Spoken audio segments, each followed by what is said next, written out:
Aloha and welcome to Ehana Kako. We're here every week on the Think Tech Hawaii Broadcast Network. I'm Keli'i Akina, president of the Grassroots Institute. I want to say to all of you a wonderful Christmas season and a happy new year. I hope you're enjoying time with your friends and your family. This is going to be a fun show, really. I've got one of my dearest friends with me today, Fidell, the president and the founder of Think Tech Hawaii. And we're going to do a little bit of a year-end wrap-up with some prospective view of the coming year. We call this the ghost of 2015. Issues that started in 2015 that are going to be with us in 2016 and have a major impact. Now, it's not all scary stuff. Some of it is actually pretty good, and we're going to start off with a positive tip of our hat to the state of Hawaii for its conversion of labor into the state hospital system. But first, please welcome with me my good friend, Fidell. Mazel tov, Jay. May I say the same to you, Keli'i? Absolutely. You've got to say Mele Kalikimaka. Mele Kalikimaka. Well said, well said. Jay, I just appreciate the partnership we've had at Grassroots Institute with Think Tech Hawaii. Just a wonderful opportunity to bring issues before the public in a way that they can be thought about and discussed. You know, I think Grassroots has come a long way in a couple of years that we've been together. And it's really a credit to you of how far it's come. I remember when we first were thinking about what we would call a Hanakako, and I had just come back from a trip. So I told you I thought we ought to call it the upright position. That's right. And you said, no. No, well, that's because it sounded like the uptight position. And I rest my case. There we go. But you know, changed. Well, it's really been a team effort. And actually, the core value of Grassroots Institute has remained the same, which is to stand for the liberties that our founding fathers gave us in the Declaration of Independence and Constitution, to promote a freer market and to hold government accountable. And people, regardless of party, can agree with that. But I have to tell you that being on Think Tech has been a great opportunity for us to broaden our public. And so much aloha to all of you viewers of Think Tech across the world. At Grassroots Institute, we're committed to building a better economy, government, and society. Now, Jay. And at Think Tech, we want to have you here. Because Absolutely. we like to have multiple voices, we like to have diversified voices, and we like to have a good discussion, and you provide all of that. That's right. Now, you and I have often thought of doing a point-counterpoint show in which we would debate each other, but the areas of our disagreement are getting narrower and narrower as you become brighter and smarter. Well, let's see if we can argue about something, Keli'i. Let's try to do that. Well, today we're looking back at 2015. Do you think that there were significant things that took place then that are going to affect us into the future? Yes. Actually, let's talk about 2016 first. All right. Because it's a continuation of 2015. And I look down and I see the Sahara of the Beaux-Arts. You know what I mean? H.L. Mencken was an essay he wrote. And I don't see much on the horizon for Hawaii. I see same old is what I see.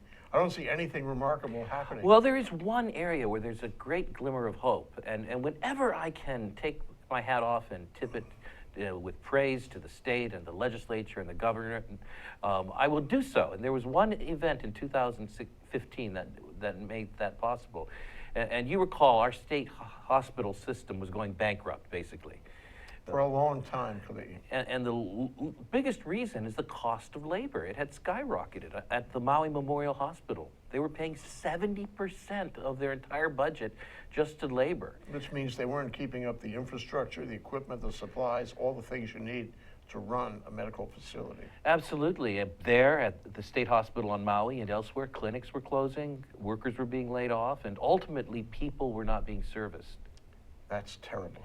The people who were hurt the most are those least able to afford medical care. Right. They're the ones who rely on the state hospitals. On one of the islands, a psychiatric clinic was closed. As a result, several people became homeless who were just not able to handle the lack of services.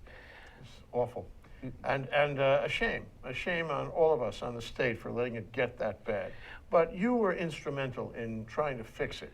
And I went to a program you did at the Pacific Club, was it 6 months ago or so? It was very good, and it related to me anyway, revealed to me how active you have been in this.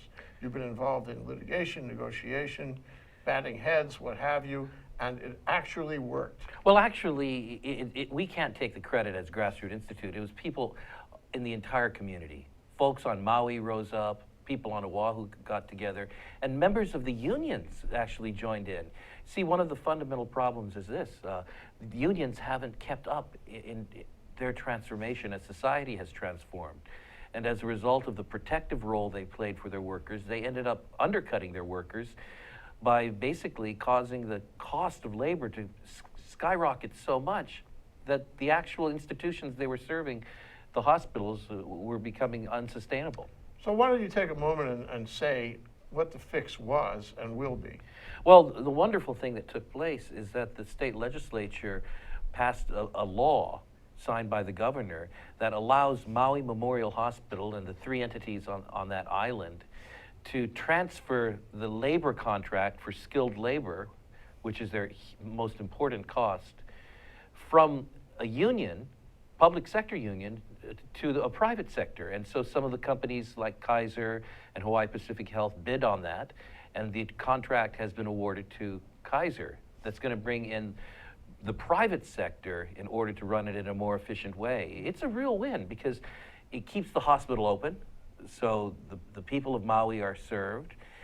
It also helps the employees because even if you're a union worker, if your job is eliminated, you don't have a job. Right. So this actually serves them better, and that's why many union workers were in support of it. And it also helps the state.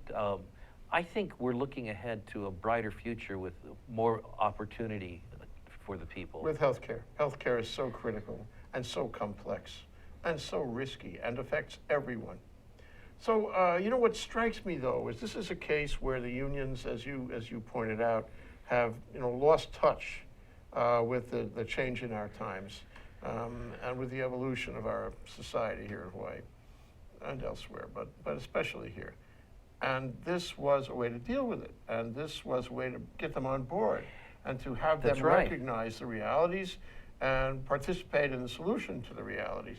And it strikes me, the point, that this is a template that could be used elsewhere in other areas. It is not a template limited to healthcare.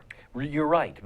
First, of course, it does have relevance for the other hospitals in the state hospital system, and we're very pleased to be working on Kauai, the Big Island, and Oahu in bringing what happened on Maui over there during this next legislative session. But you're absolutely right. It portends much for the direction of our relationships to the unions. And I think it's a great incentive for unions to start taking the needs of their workers even more seriously. Right, and seeing the greater good, seeing the community value involved. You know, my word, and I sign my letters this way, is Mahayana, which is, you know about Are you a Buddhist? In my heart, yeah. And so that's a word that means do it for the greater good. Let's be conscious and committed to doing the greater good. And if we can get the unions to think of that, it's a great achievement. And I think in the case of Maui Hospital, they did think of that. And I think it's a real achievement to have gotten them to think about that. But it also means, hopefully, they will think about it in the future and others will think about it. What we need is the whole state to think about it. That's right. Working for the greater good instead of the kuleana, the silo, you know, the self-interest. We're not anti-union in our sentiments toward preserving the hospital. Quite the contrary. We care about those union workers and their needs as well as the communities. But what has happened at Maui State Hospital is possibly one of the most significant politically impacting shifts here in the state of Hawaii in the last 3 to 4 decades. We've seen a straight line growth of the power of one sector over labor, public sector unions.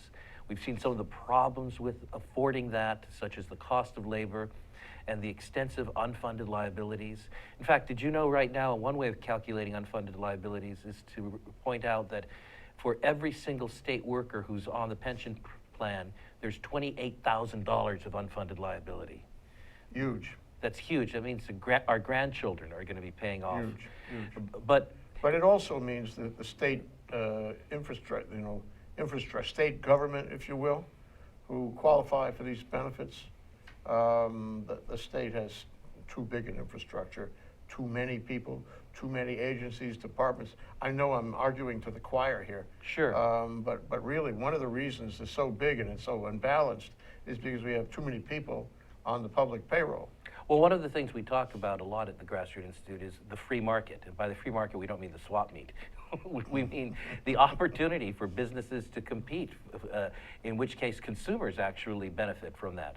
I can tell you this, the benefits that Kaiser Hospital is going to be providing for its workers, whether they unionize under them or not, are tremendous. The job security, the pay that they're going to get, and so forth, and they're going to hire back virtually, I believe, all, if not most of the skilled workers who are going to transition out of the union contract. Well, it goes to the economy in an economic sort of analysis of the state. If you have a state, and we did, say, at the time of statehood, where you were better off working in the private sector, that you would command a greater salary, a better life in the private sector, then you would stay and commit your future to the private sector. And at that time, it wasn't so great to work for the state because the state wasn't paying that much. It was a state job was not pay that much, or a city job. Now that's turned around, and people, have learned to make a beeline for state jobs, which pay much more in absolute dollars and relative dollars than they used to pay. So if somebody comes out of school and he finds that the state is offering more money for doing state work, then he's going to look for that. That's right. And he will not attend to the private economy because it doesn't pay. That's right. We have to change that back. That's right. So the private economy is hurt when talent is taken away from it. And also, when government takes over a business or an industry, it creates a monopoly. When there's a monopoly, you don't have the power of competition between different parties. Right. That will it push up doesn't matter the if quality. government makes a profit or not. That's right. And so I think we're going to be better served by the trend, I hope, that the privatization of labor at the Maui Hospital begins. Now, with that said, and that positive note and those kudos to the state, we still have a lot of work to go. So when we come back from a brief break now, Jay and I are going to talk about some areas where we aren't quite so optimistic as to where the state is going. The 30-meter telescope, the merger between Hawaiian Electric and a mainland electrical company, as well as other issues. It doesn't mean we always disagree about these things either. We're going to be right back after this. Don't go away. Aloha. Welcome to Think Tech Hawaii. My name is Josh Green. I'm a senator from the Big Island and a physician. I host a show weekly called Healthcare in Hawaii, where we talk about the most important issues in healthcare for our state, whether it's the dengue fever outbreak, the state of our public hospitals, how to find physicians and nurses for our patients, or really just the best things to do for our family's health. That's what you'll find on this show. I'll bring experts to your attention, and we'll have a free-flowing dialogue. Thanks for joining us. Aloha, my name is Kirsten Baumgart-Turner, and I'm the host of Sustainable Hawaii at thinktechhawaii.com. We air live on the internet and also on Oceanic Channel 16. I'd invite you to come for a fresh new show every Tuesday from 12 to 1 o'clock. I try to bring on guests that give us a different viewpoint on aspects of sustainability in Hawaii, as well as trying to unpack some of the difficult concepts of measuring and achieving sustainability, particularly with regard to sustainable economic growth and prosperity in Hawaii. Please join us every Tuesday from 12 to 1 p.m. Mahalo, aloha. Welcome back to Ehana Kako, here every week on the Think Tech Hawaii Broadcast Network. At the outset, what I want to say is a big mahalo to Jay Fidell, the producer of Think Tech Hawaii, and all of the wonderful team members, the volunteers, and the staff who make this happen every week. About 30 to 35 hours of original, intelligent content is produced from downtown Honolulu and sent all across the world, and you can access that content on thinktechhawaii.com. Now, back to our program in which Jay and I are just ruminating here at the end of the year. Jay, I know that there are a lot of things that have bothered you in the recent past about the actions by our state. The failure of the super ferry was a big one, but we've seen shades of that happening again, haven't we? Oh, yeah. Super ferry was a crushing blow to the image of the state, the future of the state. our ability to raise capital on Wall Street and develop foreign investment, and find an identity that makes us a state, that connects us up with the rest of the country, not only in government but in business. That's right. Super Ferry would have been so good for us. For one thing, it would have bridged the islands together. We'd be able to compete economically. Can you imagine? A contractor could load his tools onto his truck from Hilo, get onto the Super Ferry, work on Oahu, and greater competition, greater opportunity. A farmer could bring his or her vegetables over and so forth. But right now, we don't have any of that. And again, families, I go back to that's statehood, right. say statehood. There were ferries all over these waters, and people traveled not so much by plane but by ferry. That's right. They had family in the neighbor islands. They went for the neighbor islands with their zoris, their igloos, That's and their right. straw mats. That has changed. In fact, anywhere you go in the world where there are islands, whether it's Vancouver, whether it's Hong Kong, whether it's the Great Lakes, you've got ferries. You have people connected. You don't have to pay $1,000 to bring your family We across. as a people have been incalculably damaged by the lack and the loss of a ferry. A couple $300 to make that trip. You can't go for an afternoon or a weekend. You can't That's take right. your next best person with you and enjoy a romantic weekend, not unless you have lots of money. And the result, and you can't go see your family Right. either. So the connection, among the regular ordinary people, the citizens of the state, has been damaged by the lack of a ferry. That's Not right. only don't we have the ones we used to have, we don't have the one we hope to have, and the plane has gotten to be a monopoly and so expensive. Now, as people look from the outside into this situation, our reputation, as you mentioned at the beginning, has been damaged as an investment climate. A group of New York business people lost their shirt from their part of the Hundreds of investment. millions. The state of Hawaii lost money, but I was in Singapore and Hong Kong where businessmen as late as a year ago were talking about the Super Ferry as the reason they're not interested in investing in Hawaii. And the story is this: our state government and the state itself bungled the Super Ferry. And I mention this because I think we're seeing the same thing happen again with the 30-meter telescope. It's interesting you say that, because in the case of the Super Ferry, which is reminiscent now, is, you can blame the legislature for failing to make a Sure. soft landing for it. You can blame the executive for failing to deal with it on the EIS issue and on other procedural issues. And you can certainly blame the Supreme Court for having put it out of business not once but twice. And on the second time, they gave up. They said, we're not hanging around for this. Was it that the Supreme Court had to do that? It's open for discussion. So what happens is all three branches of the state government, taken together, made it impossible for us to have a ferry. Well, it looks to those from the outside that it's just not a safe investment climate. Do you remember back in the 70s when people were wondering whether they should invest in the opportunities in Beijing?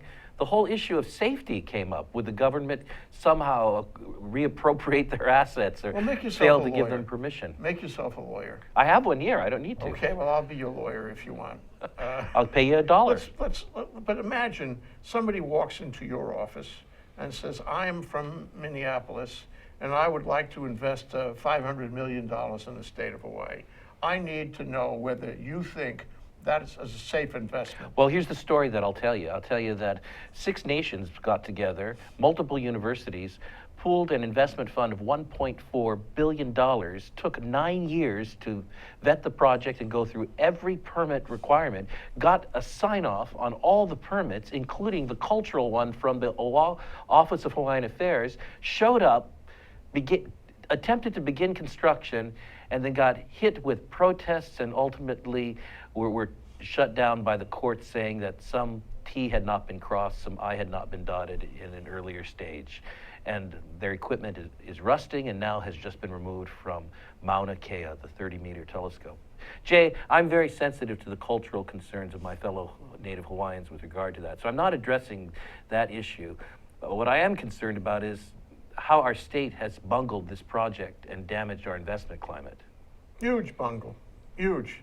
If you look at it, again, it's hard to say that you want to focus it all on the legislature or on the university or on the administration, the governor who was there at the time.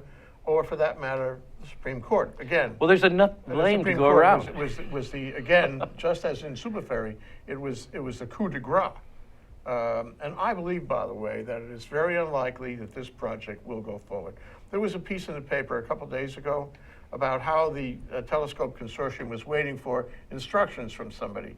They had apparently requested either of the court or of DLNR or somebody, tell us what to do now in the possibility that we can advance this application yet again. What sticks? What do we have to start scratch on? What do we have to do? Just tell us. That's right. And they're waiting. Now the thing was closed down months ago. It was at the inception of David Ige's term. Remember when he stopped it? Boy, that was special. So now, months later, they haven't started yet, and they're waiting for instructions and help and guidance from some state agency or instrumentality that will show them the way, but they don't have it yet.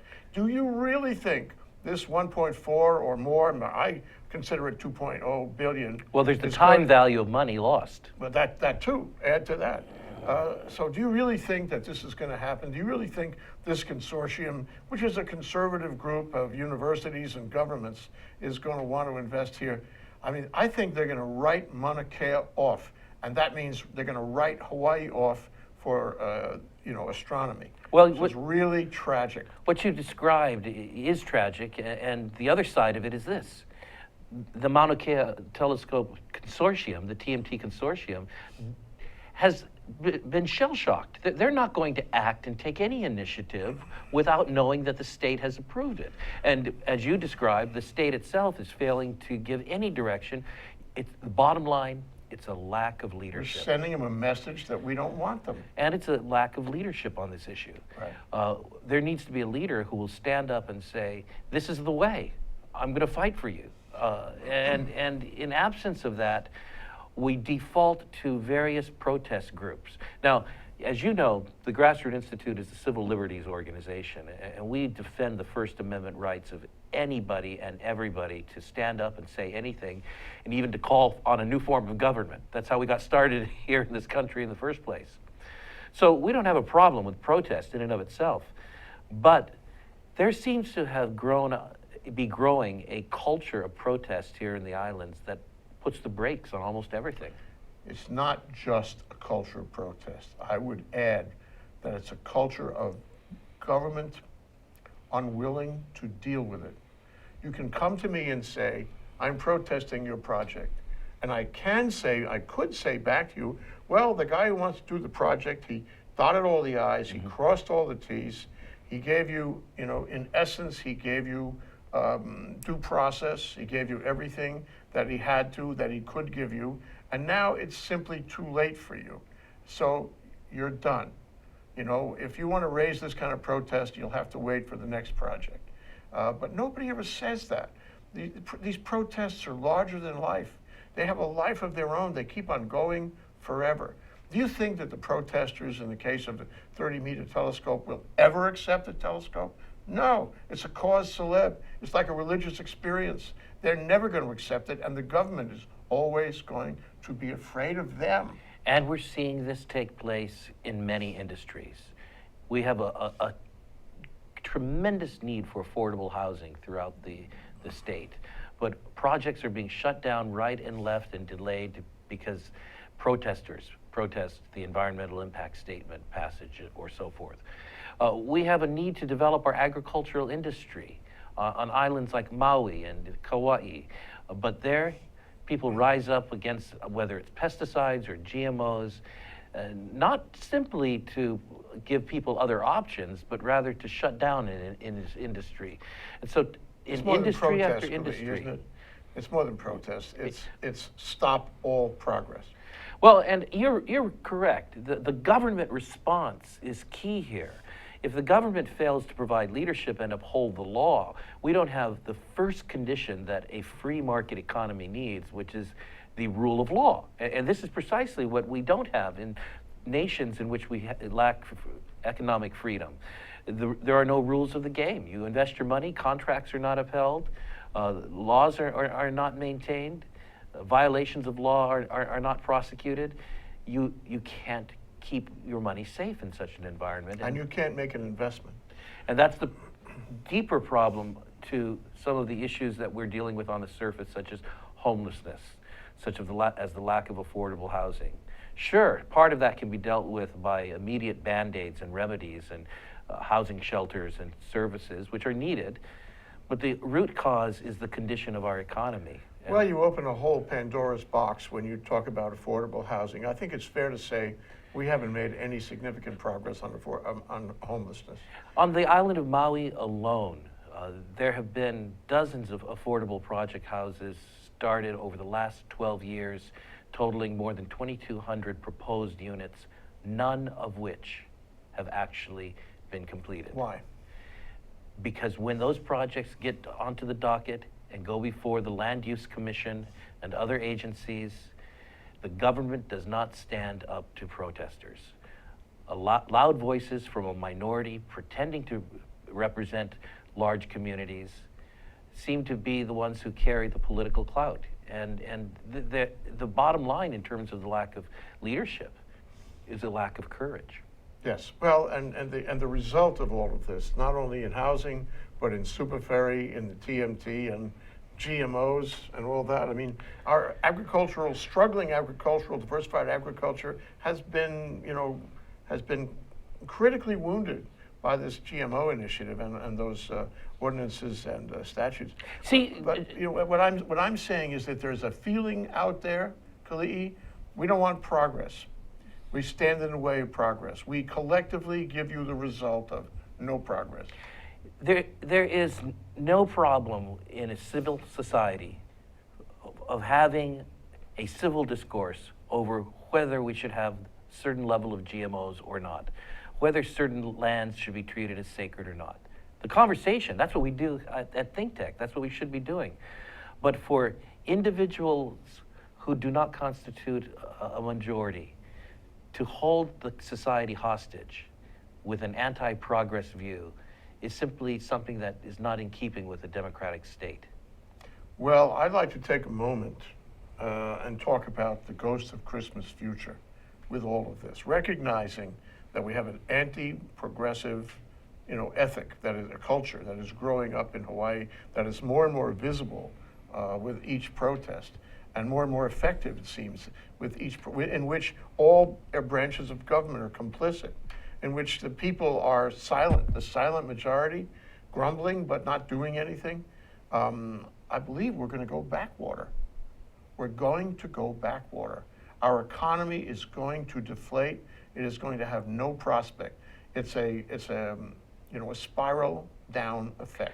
Well, I'll tell you this, it's going to be a long time, and it's going to require a great deal of thought for any outside Hui consortium to invest another $10 billion or whatever it might be into anything big in Hawaii other than buying luxury real estate. Right. And that's going to affect the diversification of our economy. And the trickle down is this, it's going to keep our poor poor. Right. It's going to keep the homeless homeless, Right. and it's going to increase the homelessness problem simply because those at the lower end of the economic ladder can't afford to live in an You economy probably like want me to ours. disagree with you. Well, you could do that during the break. We're going to come right back. We're going to cheer you up when we come back. I don't know how we're going to do that, but we're going to talk about We may not come back. the future of the Hawaii economy. This is Keli'i Akina with my guest Jay Fidell on Ehana Kako on the Think Tech Hawaii Broadcast Network. Don't go away. Hi, my name's Hillary Weinberg. I'm the host of The Whole Gamut on Think Tech Hawaii. See us live every Tuesday at 1 p.m. or on our YouTube channel to hear us talk about world affairs from Hawaii and beyond. See you then. Aloha, I'm Jim Shawn, the host of Think Tech Hawaii's Education Movers, Shakers, and Reformers, interviews with people who have special insights into education from preschool through adult education. We are live streaming every Wednesday at noon, also posted on YouTube and the Hawaii Educational Policy Center. Please join us weekly for some of the amazing, innovative movers, shakers, and reformers in education in Hawaii. Aloha. Welcome back to Ehana Kako. We're here every week on the Think Tech Hawaii Broadcast Network, Mondays at 2 o'clock p.m. And then you can see us at the Grassroot Institute website. We put all of our shows up there, grassrootinstitute.org. I need to share at the end of this year and going into the new year the philosophy that has driven this program, and actually is the name of our program, Ehana Kako. It's based upon a venerable Hawaiian saying, e pule kako, which means let's pray together. At the Grassroots Institute, we like to say, e hana kako, let's work together. Let's work together to build a better economy, government, and society. The reason we need to work together is, just for a moment, think of the terrible alternative, not working together. And our state, with all of its diversity, needs people to come together around what is good for everyone. And that's the basis of my friendship with Jay Fidell and Think Tech Hawaii. Just so glad that we can work together on this. Jay? Well, we had a Twitter question. We do. Do we have any moment of agreement All right. in the 2015? And aside from the Maui Hospital, it's really hard to think of one. But one thing is happening. More people are watching us, Keli'i. I mean, I went to a wedding yesterday. There were hundreds and hundreds of people there. And everybody was telling me they were watching our stuff. They thought you were the rabbi. They were watching you. They were watching other shows here. They were getting the idea that Think Tech has a value for the community. And that is a positive thing.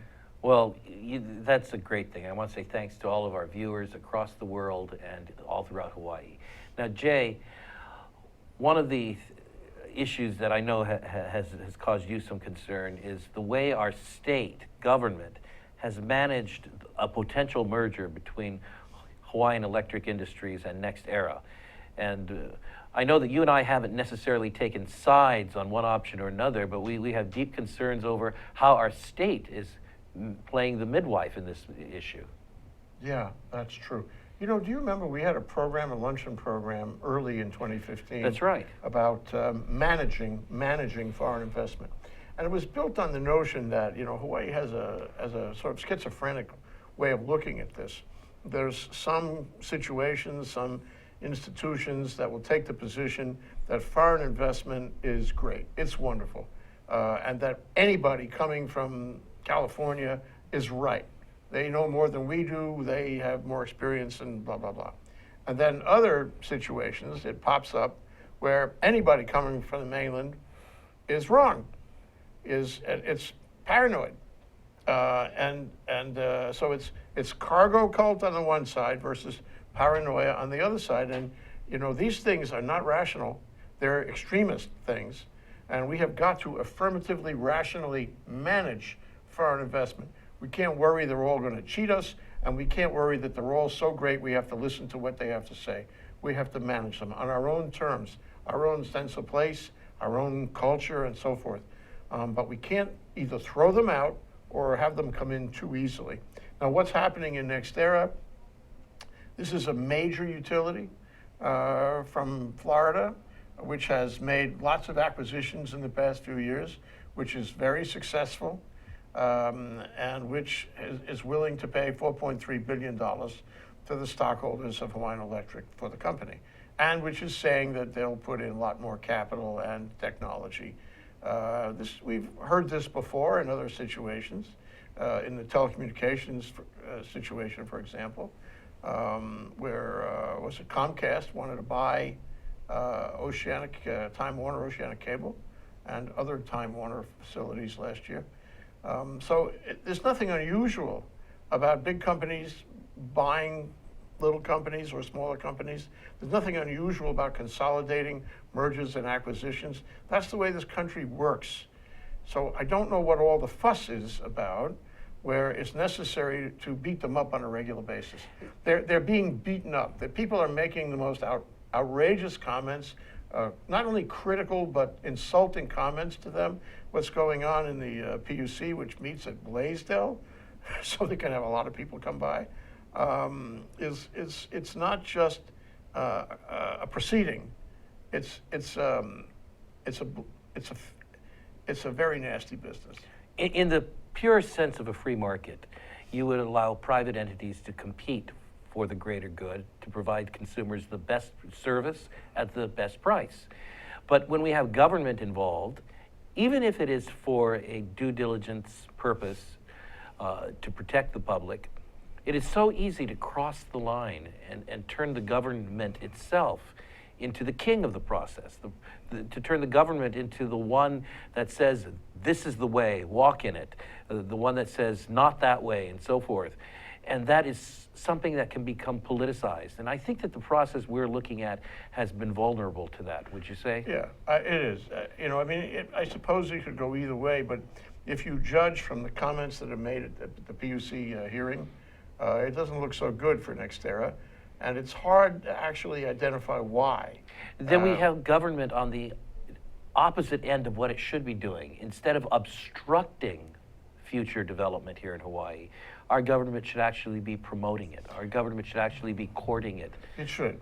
And it should see regulation as a power, a really strong power that it can use anytime. I almost feel that government doesn't trust itself.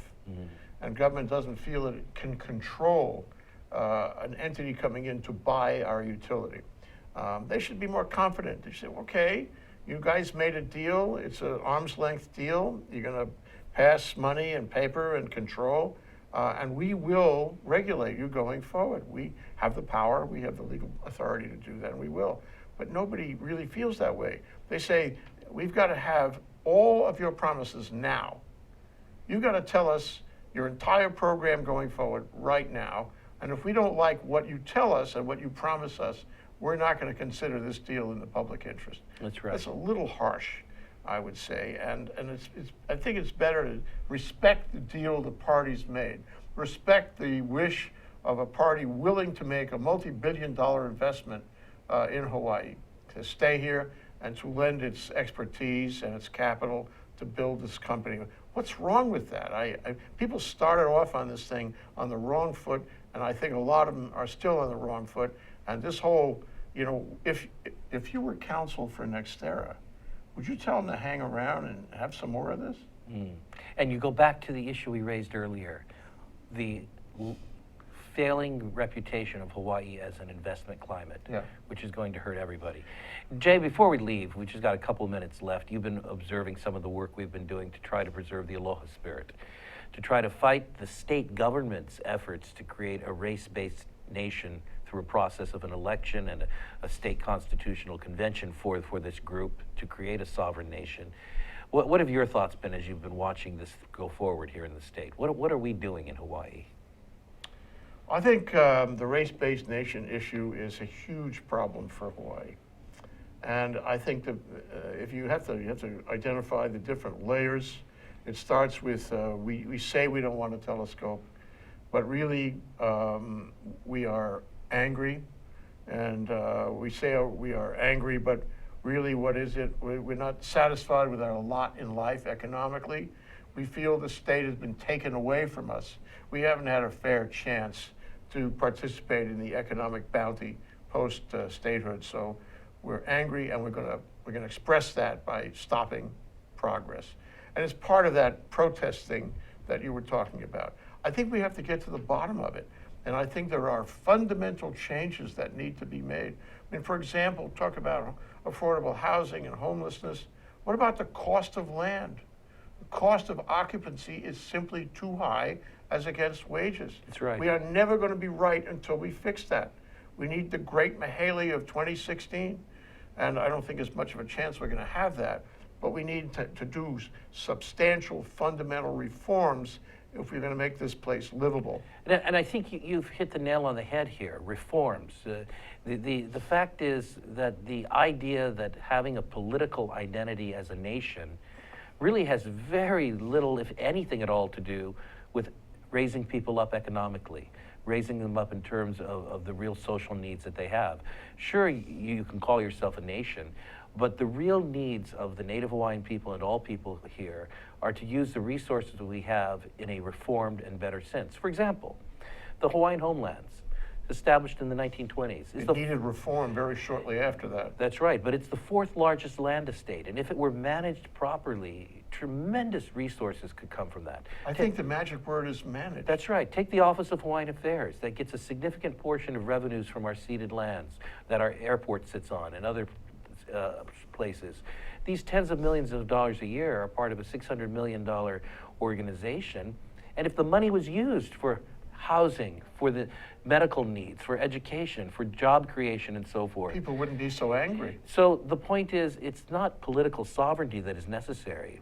It's reform of these institutions and seeing that those resources are going to meet the needs of the ones who have the greatest need. You know, as hard as I try to disagree with you and have an argument on this program, Keli'i, I still haven't been able to generate one, and I'm so sorry for that.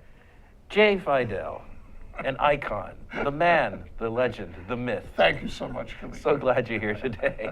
As you see, it's time for us to sign off and to wish all of you a very happy new year in 2016, despite everything we've been talking about. Happy We New do Year. think that there is hope, and that hope is that when good people come together and discuss the real issues, we can rally around the greater good. And that's why we say together, E hana kako, let's work together for a better economy, government, and society. Signing off for 2015 and see you in 2016, this is Keli'i Akina of the Grassroots Institute on the Think Tech Hawaii Broadcast Network. And thanks again to my guest, Jay Fidell. Aloha.